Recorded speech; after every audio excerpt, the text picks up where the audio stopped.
La semaine prochaine à Nice se tient la 3e conférence des Nations Unies sur les océans.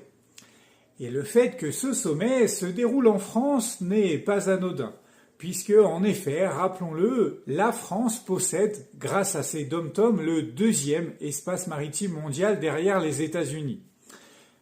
Elle est donc en première ligne pour pouvoir observer les mers et les océans qui, rappelons-le, représentent 70% de la superficie de notre planète.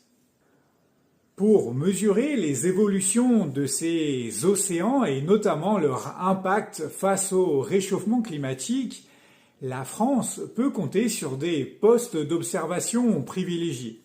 Les TAF, les terres australes et antarctiques françaises, qui sont un ensemble d'îles et d'archipels disséminés au sud de l'océan Indien, qui sont totalement inhabités.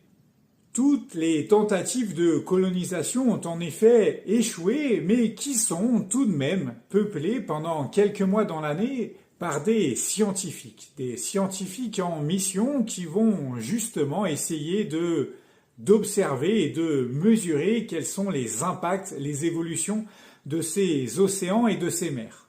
Dans La fin de leur monde, je vous propose justement de partir explorer ces bouts de France totalement inconnus du grand public. Je vous emmènerai notamment à Port-Bizet, une petite station d'observation des îles Kerguelen, l'une de ces TAF, terres australes et antarctiques françaises, où le cadavre justement d'un scientifique est retrouvé. Alors, partez découvrir ce qui lui est arrivé avec un enquêteur de la section de recherche de Saint-Denis de la Réunion avec le polar La fin de leur monde. Bonne lecture!